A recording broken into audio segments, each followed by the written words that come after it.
এই পরিচিত মানুষগুলো যদি আমরা জান্নাতি হই, কি মজা না হবে সেদিন, কি মজা না হবে, কত না মজা হবে। একটু বেখেয়ালির কারণে, খামখেয়ালির কারণে, একটু জিদ্দের কারণে, অথবা একটু আক্রোশের কারণে যদি আখিরাত ধরা খাইয়া যায় তো কষ্ট হয়ে যাবে, বিপদ হয়ে যাবে বাপ। আল্লাহ আমাকেও হেফাজত করেন, আল্লাহ আপনাদেরকেও হেফাজত করেন। আল্লাহর কাছে হেদায়েত চাইতে হয় বাপ, আল্লাহর কাছে চাইতে হয়, সিরাতে মুস্তাকিম চাইতে হয়। ইহদিনাস সিরাতাল মুস্তাকিম। আল্লাহ বলে বান্দা, আল্লাহ কাছে সঠিক রাস্তা এটা প্রতিদিন চাইতে হয়। এতটা গুরুত্ব কেন দিলেন? ফজরের নামাজ, জোহর, আসর, মাগরিব, এশা, ফরজ নামাজ, সুন্নত নামাজ, নফল নামাজ, তাহাজ্জুদ নামাজ, আউয়াবিদ নামাজ, ইশরাকের নামাজ। আপনি বলেন আরে আল্লাহ আমি প্রথম রাকাতে কইছি তো এটা, আল্লাহ আবার কও, আবার কও, তৃতীয় রাকাত আবার কও, বেটা আবার কও, আবার কও, কারণ এটা তোর প্রতিদিন দরকার। ইহদিনাস সিরাতাল মুস্তাকিম। এজন্য আল্লাহ বলে পুরা কোরআন অন্য খান দিয়া, আজকে এদিক দিয়া, কালকে হেদিক দিয়া, এই নামাজে এইখান দিয়া, ওই নামাজে ওইখান দিয়া, এই রাকাতে এইখান দিয়া, ওই রাকাতে ওইখান দিয়া বলতে পারো, কিন্তু সিরাতে মুস্তাকিম প্রত্যেক রাকাতে চাইতে থাকো। সকাল, দুপুর, বিকেল, সন্ধ্যা, রাত হরদম চাইতে থাকো। সিরাতে মুস্তাকিম বড় নিয়ামত। হ্যাঁ, সুবহানাল্লাহ। ও আমি এখন এখানে আপনার সূরা ইউনূসের মধ্যে আছে ওয়াল্লাহু ইয়াদউ ইলা দারিস সালাম ওয়া ইয়াহদি মান ইয়াশাউ ইলা সিরাতিম মুস্তাকিম। আল্লাহ বলেন আমি যাকে ইচ্ছে করি তাকেই কেবল আমি সিরাতে মুস্তাকিমের পথ দেখিয়ে থাকি। সিরাতে মুস্তাকিম বড় নিয়ামত বাপ, আল্লাহর কাছে চাইতে হয়। আমাদের প্রিয় নবী সাল্লাল্লাহু আলাইহি ওয়াসাল্লাম যিনি হেদায়েতের রাস্তা চিনাইতেন, যিনি আল্লাহর পথ বলতেন, সেই তিনি পর্যন্ত আল্লাহর কাছে হেদায়েত চাইছেন। আল্লাহুম্মা ইন্নী আসআলুকাল হুদা ওয়াত তুকা ওয়াল আফাফা ওয়াল গিনা। আল্লাহ আমি হেদায়েত চাই, আল্লাহ আমি তাকওয়া চাই, আল্লাহ আমি চরিত্রের পবিত্রতা চাই, আল্লাহ আমি দুনিয়ার প্রতি অমুখাপেক্ষিতা চাই। নবীজি বলছেন, নবীজি বলছেন এটা দোস্ত। আল্লাহ রসুল হেদায়েত চাইতেন, আল্লাহুম্মা আলহিমনি রুশদি ওয়া আইযনি মিন শাররি নাফসি। নবীজি দোয়া করতেন, আল্লাহ এই ব্যাপারে কোনটা সঠিক, এই রাস্তাটা সঠিকটা আপনি আমারে ইলহাম করে আমার দিলে ঢাইলা আমারে দেখায় দেন। আইযনি মিন শাররি নাফসি। আল্লাহ আমার নফসের ধোঁকা, নফসের ক্ষতিকর মনের চাহিদার থেকে আমাকে হেফাজত করেন। নবীজির দোয়া এগুলো।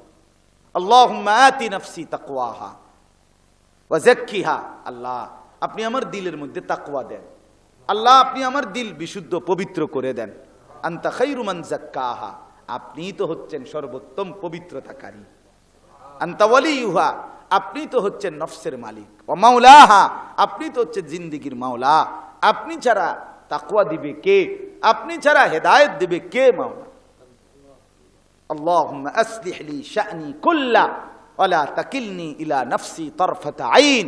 রাসূলের দোয়া, আল্লাহ আপনি আমার জিন্দেগিটা ঠিক করে দেন, আমার রাত ঠিক করে দেন, আমার দিন ঠিক করে দেন, আমার নামাজ ঠিক করে দেন, আমার ওযু ঠিক করে দেন, আমার হাসি ঠিক করে দেন, আমার কান্না ঠিক করে দেন, আমার দুপুর ঠিক করে দেন, আমার স্ত্রী সন্তানের সাথে সম্পর্ক ঠিক করে দেন, আমার মনিবের সাথে সম্পর্ক ঠিক করে দেন, আমার কবর ঠিক করে দেন, আমার আখিরাত ঠিক করে দেন, আমার বাজার ব্যবসা আয় উপার্জন ঠিক করে দেন।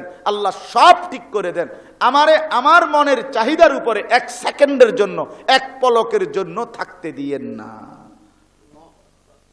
ওয়ালা তাকিলনি ইলা নাফসি তারফাতা আইন। এক পলকের জন্য, এক পলকের জন্য যেন আমি আমার মন মতো না চলি। আমি যদি আমার মন মতো চলি আমি বরবাদ, আমি যদি আপনার মতো চলি আমি সফল। কতগুলো দোয়া কইলাম, আরো কইতাম। তা রাসূলুল্লাহ সাল্লাল্লাহু আলাইহি ওয়াসাল্লামের দোয়া এগুলো, নবীজি করতেন এগুলো। আল্লাহুম্মা জাআলিল কুরআনা রাবিআ কলবি ওয়া নূরা সাদরি ওয়া জালাআ হুজনি ওয়া যাহাবা হাম্মি।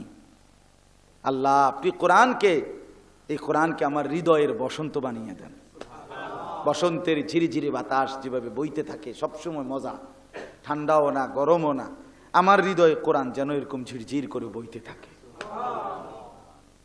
ও নূর সাদরি। আল্লাহ আমার বুকের আলো কোরআনকে বানিয়ে দেন। ও জালা হুজনি, আমার চিন্তা ব্যথার উপশম কোরআনকে বানিয়ে দেন। ও যাহাবা হাম্মি, আমার দুশ্চিন্তা পেরেশানির দূরকারী কোরআনকে বানিয়ে দেন। কোরআন পড়তে পড়তে যেন আমি ঘুমাই, কোরআন পড়তে পড়তে যেন আমি জাগি, আমার দুঃখ সুখের পেরেশানিতে কোরআন পড়ে যেন আমি সান্ত্বনা পাই। আমার শায়েখ আল্লামা মুফতি মুশতাকুন নবী সাহেব বড় মায়া করে বলে, আল্লাহ কোরআনকে আমার গায়ের ওড়না বানায় দেন, আমার গায়ের চাদর বানায় দেন, গায়ের ওড়না বানায় দেন, চাদর বানায় দেন। কি শিখলেন? কোরআন শরীফ পড়তে পারো না রে ভাই। তোমরা যারা কোরআন শরীফ দেখে দেখেও পড়তে, কিতা শিখলা? আসলে কি শিখলা ভাইয়া? কিসের শিক্ষিত হইলেন? কিতা আসলে কিতা? একজন মুসলমান পরিচয়ধারী, আপনার দিলটার মধ্যে এই কথা আসলো না আজ এতটা বছরে যে আমি তো আমার মাওলার কোরআন পড়তে পারি না? ঘটনাটা কিতা রে ভাই? আমি যে কি মুসলমান? আরে আমার ইসলাম আমারে এমনি ভুলাই দিল কে রে? আমার আল্লাহ আমারে কেমনি ভুলাই দিল? মা গাররাকা বিরাব্বিকাল কারীম। আল্লাহ বলে, আমার মতো দয়ালু মনিব থেকে কে রে তোমারে ভুলাই দিল?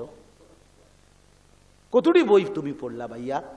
বাংলা, অঙ্ক, ইংরেজি, পদার্থ, জীববিজ্ঞান, রসায়ন বিজ্ঞান, উচ্চতর গণিত, কিরিং কিরিং, প্যাক প্যাক, ফইরা তো থুবাই লাইতে আছে। কত রঙের, কত ঢঙ্গের পড়া, কত কিছু। খাট বাইতে নেওয়া লাগবো পড়ান লিলে, প্রত্যেকের খাট আলাদা, স্কুলে নিতে হবে। এটা নিয়ে হ্যাঁ হুদবো, বিছনা চাদর ভাঁজ করবো, এটা মাথাত লইয়া আবার বাইতে এলে। অসাধারণ শিক্ষার প্ল্যান। বলার ঢং কি! শুদ্ধের কারণে দুই একজন দেখছি আমি কর্মকর্তা অতিরিক্ত শুদ্ধভাবে বলতে গিয়ে কইতারেন আইসা দেখে, আর হেরাই হাইসা দেয় মিয়া, কই নাই হাইসা দেয়। পাগলামি কথা।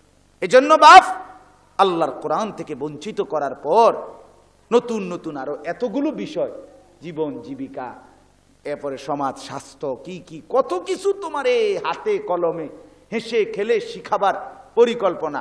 যৌনতার সমস্ত সবক ক্লাসে প্র্যাকটিক্যাল তোমাকে শেখানো হবে, সমস্ত সবকিছু আলাদা, একবারে প্র্যাকটিক্যাল শেখানোর এত চেষ্টা, কিন্তু মালিকের কোরআন শিখাবার জন্য কোনো চেষ্টা হলো না। কেন? 12 বছরে 10 বছরে এর চাইতে বড় মুসলমান পরিচয়ধারীর ব্যর্থতা আর কি হইতে পারে বেটা? এরপরে কে ব্যর্থতা হইতে পারে বলেন? এর চাইতে জিন্দিগির ব্যর্থতার কি হইতে পারে? দোস্ত আমার, ইনসাফের সাথে বলো মিয়া, আমি স্কুলের বিরোধী না, আমি কলেজের বিরোধী না, আমি বাংলা অঙ্ক ইংরেজির মোটেই বিরোধী না। আমি বাংলা অঙ্ক ইংরেজি পড়ুনা ছাত্র, আমি বিজ্ঞান বিভাগের ছাত্র, আমি কুমিল্লা ভিক্টোরিয়া কলেজ থেকে মাস্টার্স পাশ করা ছাত্র। কাজে আমি বিজ্ঞানেরও বিরোধী না, আমি বাংলা অঙ্ক ইংরেজিরও বিরোধী না। আমি সরকারি মাদ্রাসাতেও পড়ছি, কওমি মাদ্রাসাতেও পড়ছি, কলেজেও পড়ছি।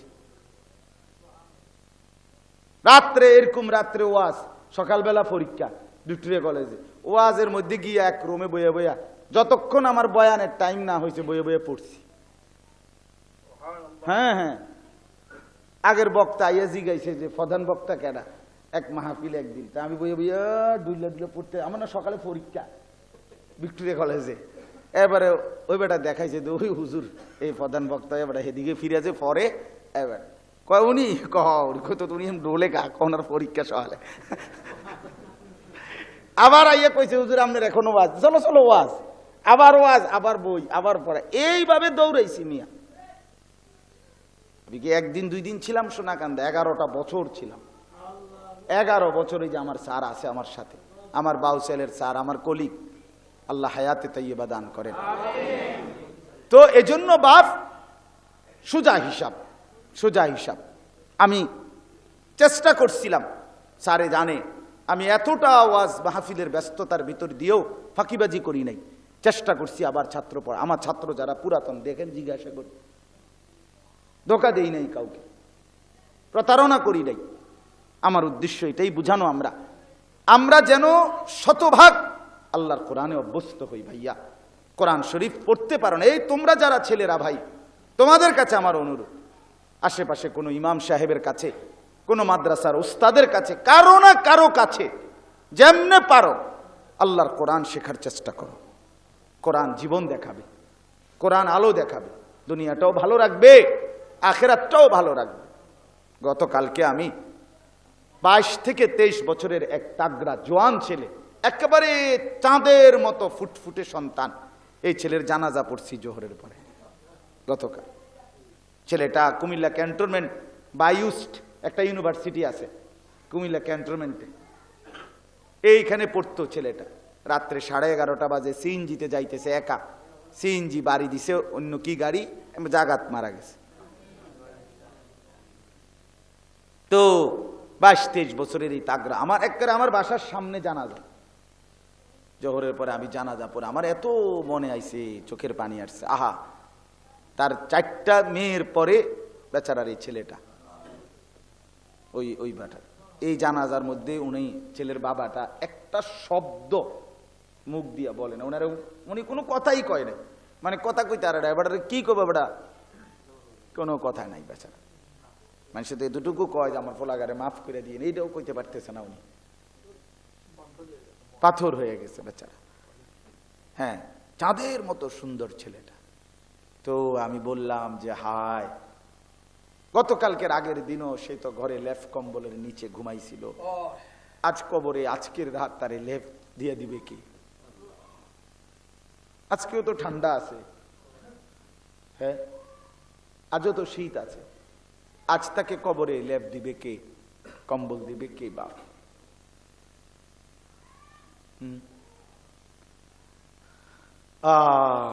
এজন্য দোস্ত আমার, বন্ধু আমার, যত কিছুই আমরা স্বীকার করি আর না করি,